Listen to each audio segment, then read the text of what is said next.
Caríssimos, estamos nos aproximando da festa de Pentecostes. Pentecostes é preparada com uma novena ou com um tempo de reflexão também, para que possamos celebrar com bastante solenidade, com bastante sentido de partilha, de pertença, através da presença do Espírito de Deus também conduzindo a nossa vida. Então nós vamos iniciar esta reflexão, é um tempo, é uma reflexão sobre o Pentecostes, que nos ajuda a ter uma visão, uma vista em primeiro lugar. Como a primeira comunidade cristã, né, se preparou para a vinda do Espírito Santo e como nós, hoje, nos preparamos para essa manifestação. Tem um trecho dos padres que dizem que sem o Espírito Santo, Deus fica longe, Cristo pertence ao passado, o Evangelho é uma letra morta, a Igreja, mais uma organização, a autoridade, um domínio, a missão, uma propaganda, o culto, uma evocação, o agir cristão, uma moral de escravos. Mas com o Espírito Santo, o cosmos eleva-se e geme na infância do reino. Cristo ressuscita e é alento de vida. A Igreja é comunhão trinitária e a autoridade serviço libertador. A missão é Pentecostes e o culto memorial e antecipação. O agir humano torna-se realidade divina. Esse é um trecho bastante interessante que nos dá essa primeira visão daquilo que é a ação do Espírito de Deus na caminhada do povo de Deus. Nós começamos a reflexão desse tempo com um texto dos Atos dos Apóstolos, capítulo 1, versículo 4 e 5. No decurso de uma refeição com eles, ordenou-lhes que não se afastassem de Jerusalém, mas que aguardassem a promessa do Pai, a qual disse ele: ouvistes de minha boca, pois João batizou com água, mas vós sereis batizados com o Espírito Santo dentro de poucos dias. A promessa de Jesus de enviar o Espírito Santo é expressa também nos evangelhos, como podemos ver. O evangelista João nos apresenta a promessa do Espírito Santo por Jesus, que vem a nós, então, em 5 trechos da sua palavra após a última ceia. João, capítulo 14, primeiro trechinho, do 15 ao 20. Se me amais, observareis meus mandamentos, e rogarei ao Pai, e ele vos dará outro Paráclito, para que convosco permaneça para sempre o Espírito da verdade, que o mundo não pode acolher, porque não o vê, nem o conhece. Vós o conheceis, porque permanece convosco. Não vos deixarei órfãos, eu virei a vós. Esse é o primeiro trechinho. O segundo trecho, que é do mesmo capítulo 14, versículo 25 e 26. Estas coisas vos disse estando entre vós, mas o Paráclito, o Espírito Santo que o Pai enviará em meu nome, vos ensinará tudo e vos recordará tudo o que vos disse. Outro trecho do mesmo capítulo de João. O capítulo 15 nos coloca diante do versículo 25 e 27. Mas é para que se cumpra a palavra escrita na lei. Odiaram-me sem motivo. quando vier o Paráclito, que vos enviarei de junto do Pai, o Espírito da verdade, que vem do Pai, dará testemunho de mim, e vós também dareis testemunho, porque estáis comigo desde o princípio. Outro trecho de João 16, capítulo 16, versículos 7 e 8. No entanto, eu vos digo a verdade, é do vosso interesse que eu parta, pois se não for, o Paráclito não virá a vós. Mas se for, enviá-lo-ei a vós, e quando ele vier, estabelecerá a culpabilidade do mundo a respeito do pecado, a respeito da justiça, a respeito do julgamento. Capítulo 16. Ainda no capítulo 16 de João, outro trechinho para introduzir toda essa nossa reflexão. O capítulo 16, versículo 13. Quando vier o Espírito da verdade, ele vos conduzirá à verdade plena, pois não falará de si mesmo, mas dirá tudo o que tiver ouvido e vos anunciará as coisas futuras. Ele me glorificará, porque receberá do que é meu e vos anunciará. Além destes trechos de João, a assistência e a presença do Espírito Santo será confirmada em toda a caminhada da igreja nascente, também nos outros evangelhos, como promessa de ajuda, de assistência, etc. Mateus, capítulo 10, versículo 19 a 20, quando vos entregarem, não fiqueis preocupados em saber como ou o que haveis de falar. Naquele momento vos será indicado o que deveis falar, porque não sereis vós que falareis, mas o Espírito do vosso Pai é que falará em vós. Evangelho de Lucas, capítulo 12, versículo 11 e 12.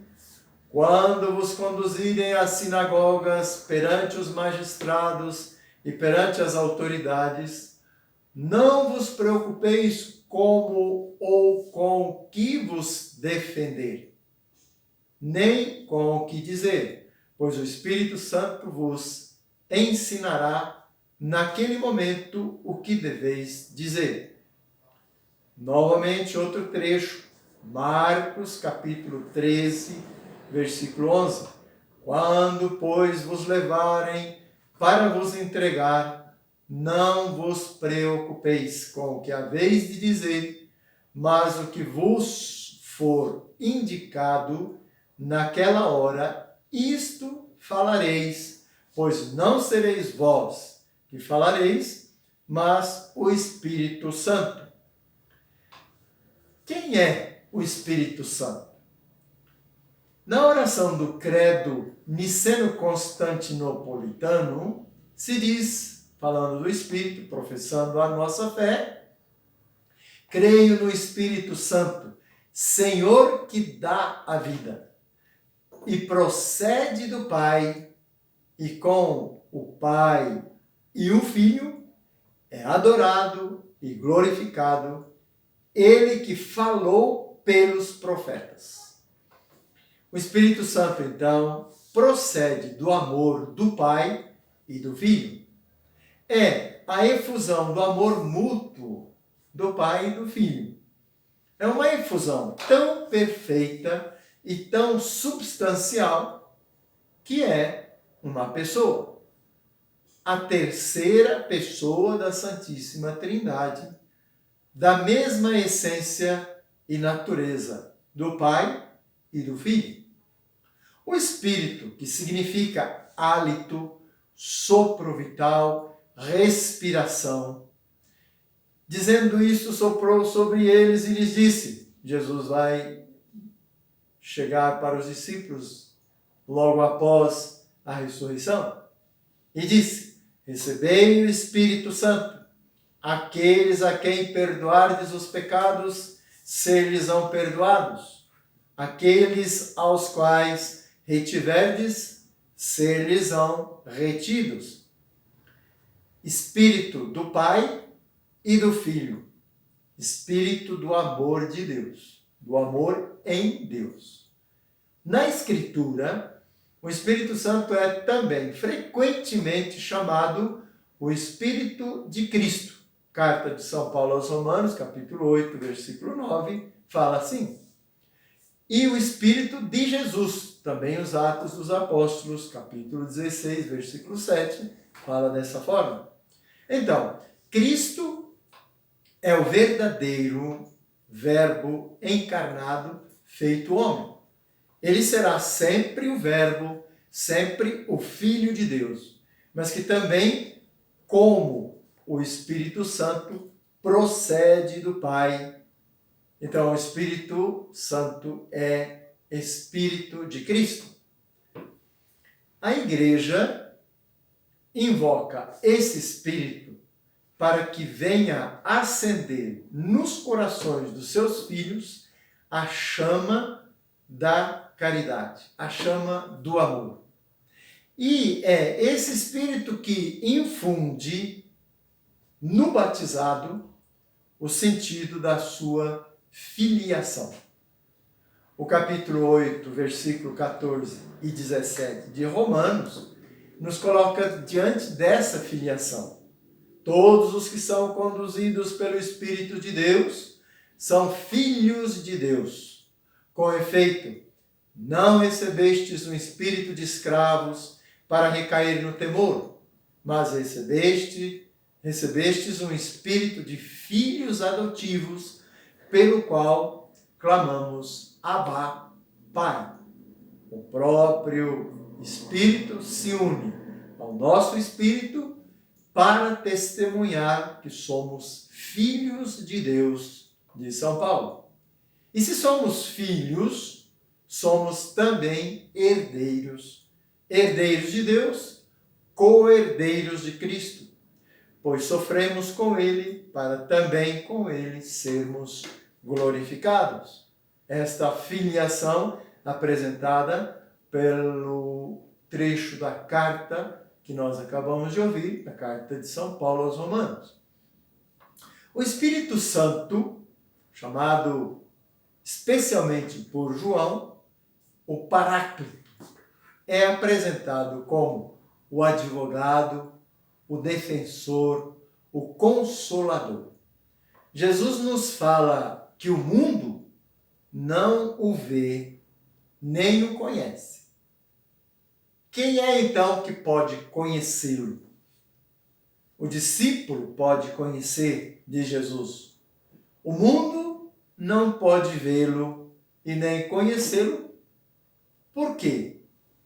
Porque não bastam os critérios humanos para o conhecimento de Deus. Não basta, portanto, a capacidade da inteligência humana, da cultura humana, da força humana para vê-lo ou conhecê-lo. O que é do mundo, o que é mundano, não se abre ao conhecimento do Espírito Santo. O espírito do mundo é totalmente diverso do Espírito de Deus.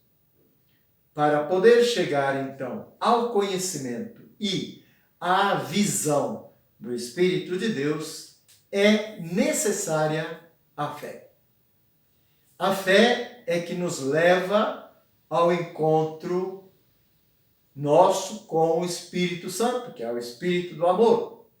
O discípulo pode vê-lo, pode conhecê-lo, porque no seu coração abriu um espaço para ele através da fé. A fé abre, então, no coração do homem um espaço necessário e suficiente para que o Espírito de Deus possa ali habitar.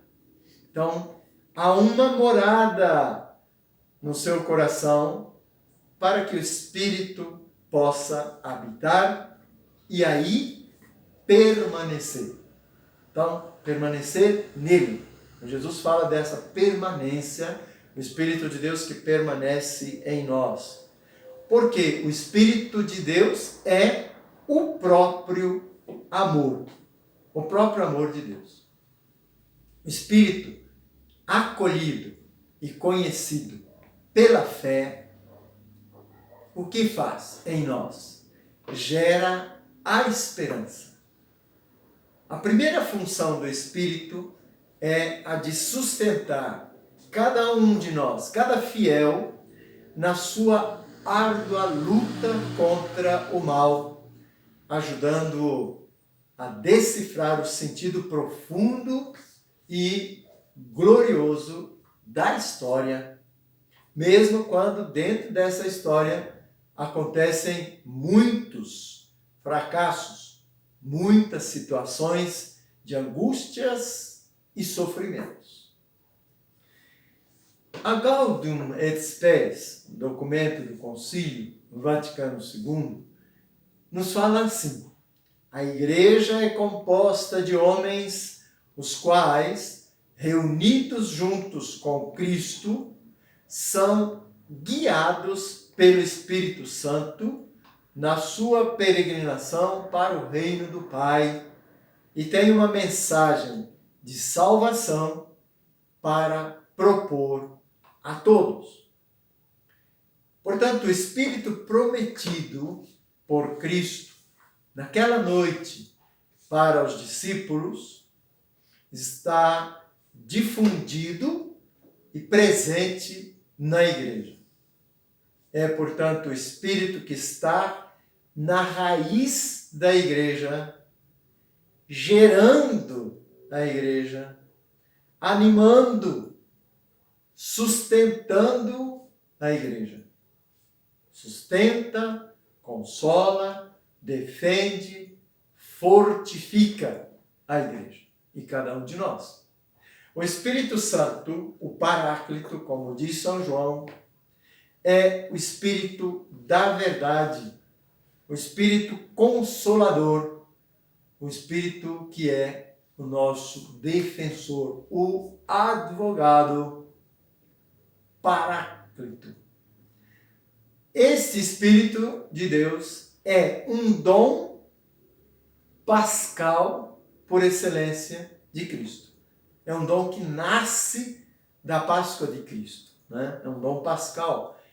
Ele diz isso quando se encontra logo no dia da Páscoa com os seus discípulos. Se apresenta a eles dizendo que, na tarde daquele mesmo dia da Páscoa, Jesus veio, pondo-se no meio deles, disse o quê? A paz esteja convosco. Dizendo isso, mostrou-lhe as mãos e o lado, e os discípulos então se enchem de alegria porque estão vendo o Senhor. A visão ressuscitada, ver o Cristo, é um verbo muito importante em João, quando fala da ressurreição. Por verem o Senhor, se alegram. Ele lhes diz de novo então, a paz esteja convosco. Como o Pai me enviou, também eu vos envio. E dizendo isso, o que Jesus faz? Soprou sobre eles. Ruá, né? O Espírito, sopro. Soprou sobre eles e lhes disse, recebei o Espírito Santo. João, capítulo 20, está falando justamente quando se apresenta ressuscitado aos seus apóstolos. Então, a partir desse momento, a Páscoa, a presença viva e misteriosa do Espírito Santo, vai defender o cristão, vai conduzir a igreja, o cristão, ao longo de toda a sua caminhada. Então, ao longo da caminhada da igreja, essa presença misteriosa e amorosa do Espírito de Deus se fará muito viva entre nós. A igreja fundada por Cristo para prolongar a sua obra de salvação será animada sempre pelo Espírito Santo. No decreto do Concílio Vaticano II, decreto ad gentes, a missão do Espírito Santo é apresentada como aquele que vem completar a obra de Cristo.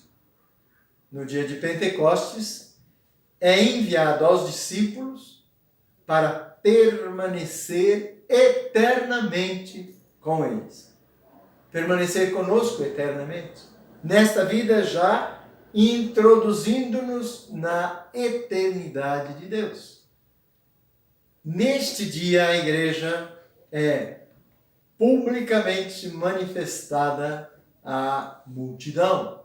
O Pentecostes, né? A partir do Pentecostes, então, inicia-se a pregação e a difusão do Evangelho. Também no dia de Pentecostes é prefigurada a união dos povos na catolicidade da fé, mediante a igreja da nova aliança, que fala todas as línguas. Supera a dispersão de Babel. Então, a universalidade da igreja, a catolicidade da igreja, a catolicidade da fé, uma igreja da nova aliança, que fala todas as línguas. Então, o Espírito unifica a igreja na comunhão e no ministério. O Espírito, além de unificar, ele vivifica a igreja da vida. O Espírito é um Espírito vivente. Cristo, Espírito vivente entre nós. E ele instila no coração dos fiéis, derrama no coração dos fiéis, o mesmo Espírito missionário que movia Cristo para a sua missão salvadora. A evangelização, o Evangelho de Cristo. Então, ele é o Espírito da verdade. Não é? Esta verdade não é algo genérico, não é algo abstrato. A verdade de Cristo não é abstrata, mas é a identificação com a própria revelação de Cristo com o seu Evangelho, com a sua palavra. O Espírito, portanto, tem a missão de nos iluminar, ele é luz, né? A respeito da palavra revelada. A palavra de Deus revelada é iluminada pelo Espírito de Deus, Espírito Santo, e tem a missão de nos conduzir para a verdade plena, ao mundo infinito da verdade divina. Então, esse mundo infinito de Deus, que é a verdade divina, a verdade eterna. No Antigo Testamento já se fala da ação do Espírito Santo, de uma forma velada, mas a revelação plena, clara, explícita do Espírito Santo e a sua efusão se dá sobre todo o povo de Deus, reservada no Novo Testamento. No Antigo Testamento nós vamos ver os patriarcas, profetas, a sabedoria de Deus, a iluminação divina, etc. Né? Como o Pai, então no credo nós vamos ver, no credo niceno que nós já vimos no início, nós podemos ver que com o Pai e o Filho, o Espírito Santo é adorado e glorificado, e ele que falou pelos profetas. Então aqui uma colocação sobre a ação do Espírito de Deus no passado, os profetas, né? O Espírito de Deus que fala através da profecia. Nós temos o Papa São Leão Magno, que tem uma palavra que também nos ajuda a ter uma visão mais abrangente, né, da ação do Espírito Santo na história da salvação, já no Antigo Testamento.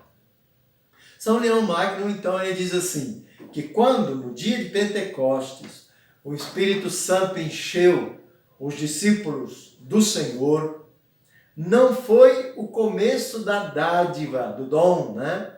Mas o acréscimo da liberalidade, pois também os patriarcas e os profetas, os sacerdotes e todos os santos que existiram nos tempos antigos foram fortalecidos com a santificação do mesmo Espírito. Embora não tivesse sido a mesma medida das dádivas, né? Então, o dom de Deus, já no Antigo Testamento, era dado para todo o povo escolhido, o povo chamado, o povo de Deus. Bom, o Espírito Santo é, então, fruto e dom supremo da redenção que acontece em Cristo. Ele mesmo é que confirma quando diz: o Paráclito que eu vos enviarei da parte do Pai, o Espírito da verdade que procede do Pai, dará testemunho de mim. Cristo que diz assim. O Espírito, portanto, vai continuar a obra de Cristo.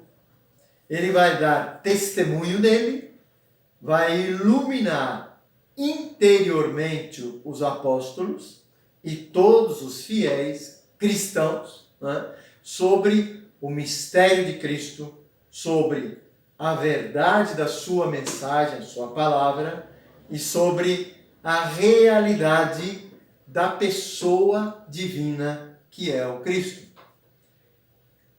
Então, o Espírito Santo é o Espírito de amor. E como tal, ele procede do amor do Pai e do Filho. Ele é o Espírito da verdade e assim dá a inteligência dos mistérios divinos. Entendemos a palavra, entramos na palavra por inspiração e iluminação, portanto, do Espírito da verdade, porque ele completa o ensinamento de Cristo. O Espírito da verdade vos conduzirá à verdade plena, diz Jesus, pois não falará de si mesmo, mas dirá tudo o que tiver ouvido e vos anunciará as coisas futuras. Então, o Espírito santifica todos os fiéis no amor e na verdade, conforme fala também São Paulo. São Paulo diz: o amor de Deus foi derramado em nossos corações pelo Espírito Santo.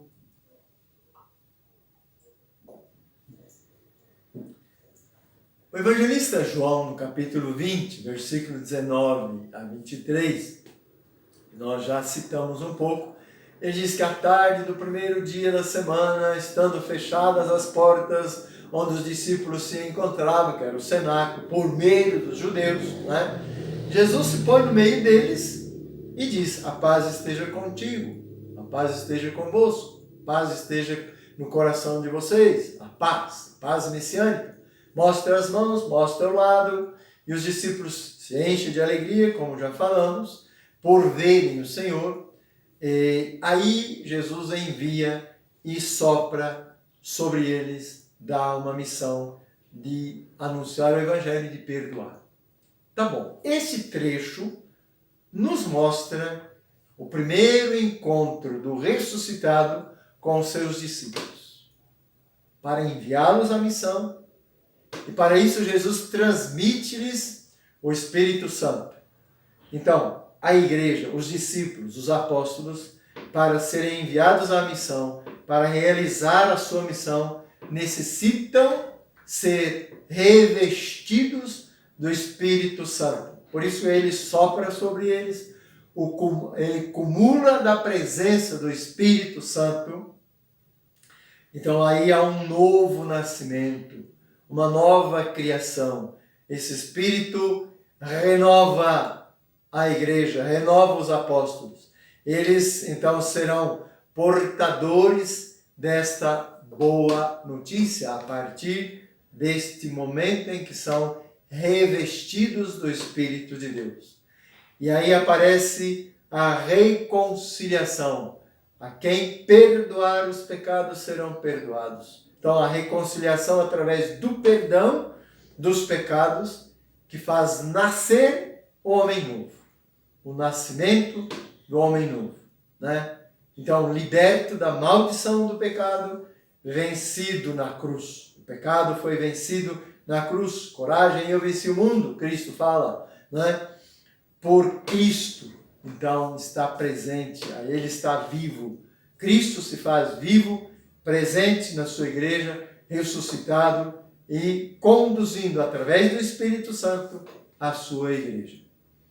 Então, é o ressuscitado que, com a sua presença e com a entrega do Espírito Santo, tira dos apóstolos o medo, a angústia, a dúvida, imprime confiança, confirma a fidelidade de suas palavras, mostrando que ele é o crucificado, ressuscitado.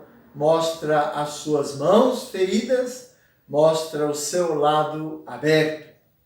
Preenche os discípulos, portanto, de uma imensa alegria. Os seus corações se alegram por verem Cristo ressuscitado.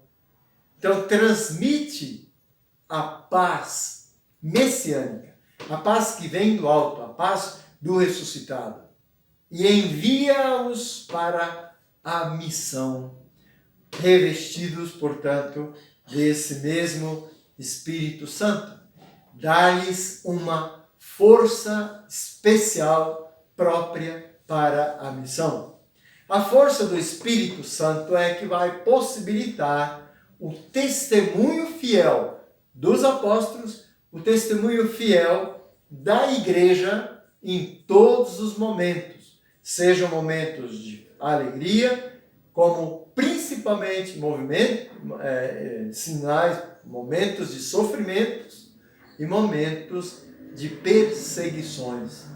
Então, os apóstolos e todos os discípulos posteriores aos apóstolos, a eles, né, se alegram também pela presença do Cristo e vão dar testemunho no sofrimento, se alegram por ter sido dignos de sofrer afrontas pelo nome de Jesus.